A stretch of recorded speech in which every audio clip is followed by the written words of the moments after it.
Hi everyone! Welcome back to my YouTube channel. Today's video, tuturuan ko kayo guys kung paano mag-request ng cash advance PIN sa BDO. Marami po ako nare-receive na comments sa mga BDO credit card videos ko kung paano daw po mag-request nito. So, ginawan ko na lang po ng video. So, tumawag din po ako sa BDO. Meron lang po akong kinonfirm regarding sa pagre-request po ng cash advance PIN sa kanila. Kung pwede ba mag-request sa branch, sa any branch ng BDO, at kung ilang days ba talaga yung processing ng cash advance PIN. Kasi meron pong nagko-comment na nag-request na sila pero inabot na ng ilang araw, hindi pa rin dumadating. So, ikaklaro natin yan sa video na ito. So, ito po ay applicable sa lahat ng BDO credit cards, yung mga wala pa pong cash advance PIN na gustong mag-request.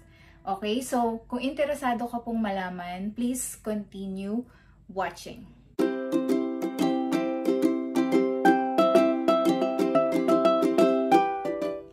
So, simulan na po natin. So, unang-una po dapat i-follow nyo po itong mga steps na sasabihin ko para po kayo ay makapag-request ng cash advance PIN. So, hindi po kayo pwede pumunta sa mga BDO branches para po doon mag-request kasi hindi po sila nagpa-process niyan.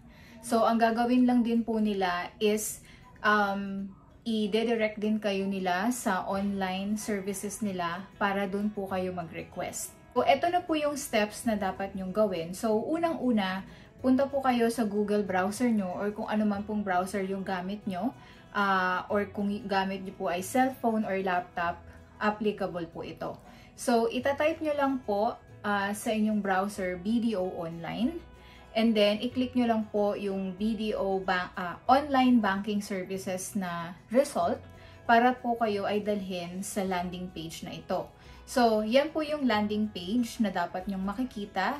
Kailangan nyo pong mag-login dyan. Ito po yung BDO Online Banking. So, dito po kayo magre-request kasi sa app, wala pong ganitong option. Okay? So, kung kayo po ay meron na pong gamit na existing BDO app, then kung ano po yung user ID at password nyo doon, yun din po yung gagamitin yung user ID at password para po kayo ay makapag-login dito.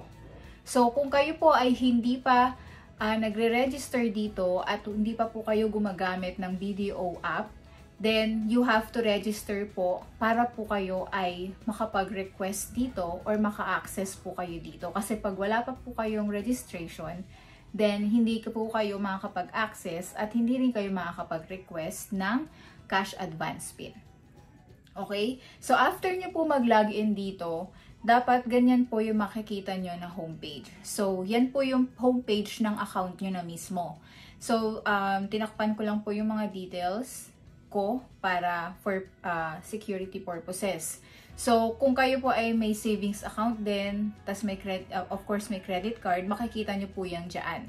And then, ang gagawin nyo po dyan is i-click nyo po yung more services. Yung nasa left side, click nyo yung more services, ayan po yung may bilog. And then, may options po na lalabas dyan.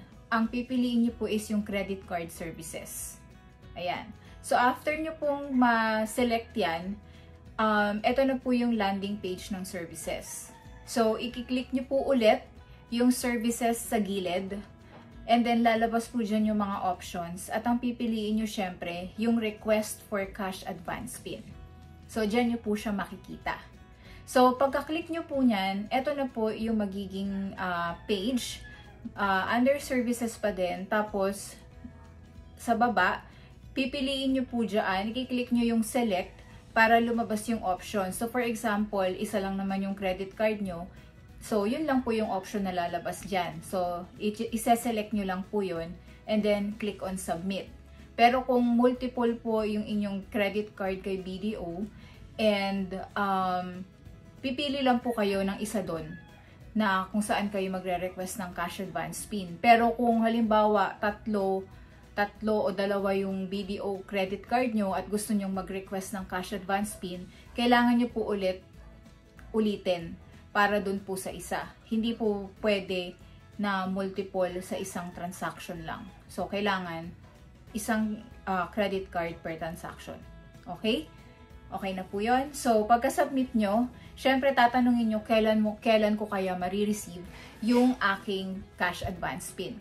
So, iba-iba po kasi ang sabi sa akin ng BDO, nakadepende daw po yan kung saan yung address ng credit card holder. So, kung kayo po ay nasa Metro Manila lang, within 5 banking days po yung processing ng cash advance PIN. And kung nasa provincial area like Bulacan, Cavite, Batangas, ganyan, 7 banking days po yung processing ng cash advance PIN. Kapag Visayas and Mindanao, 10 banking days po. Okay? Kapag hindi nyo pa po na-receive yung inyong cash advance PIN, halimbawa lumagpas na po doon sa threshold ng processing time, kailangan nyo na pong tumawag sa kanila. Ang sabi po sa akin, kailangan pong tumawag para magawan daw nila ng case number or para ma-follow up or ma-escalate na at para ma-send na po sa inyo yung cash advance PIN. So, syempre, hindi naman po, wala naman pong perfecto. So, there are times na nagkakaroon talaga ng delay. So, it's either hintayin nyo na lang po at be patient or tumawag po kayo. Kaya nga lang, yun lang po. So, kung naglo-load po kayo pag tumatawag, medyo magastos po talaga kasi minsan ang tagal po talaga. Ako, more than 30 minutes po ako naghintay bago po ako nakapasok sa kanila. Okay? Ganun lang po kasimple yung pag-request ng cash advance PIN. Kung meron pa po kayong ibang tanong, just leave your comment below. Marami pong salamat sa panonood. I hope na makatulong to. And if you haven't subscribed, please subscribe to my channel, like this video, and kung pwede, i-share nyo na rin po doon sa mga gusto mag-request ng cash advance PIN kay BDO. And see you on my next video. Bye-bye! What a wonderful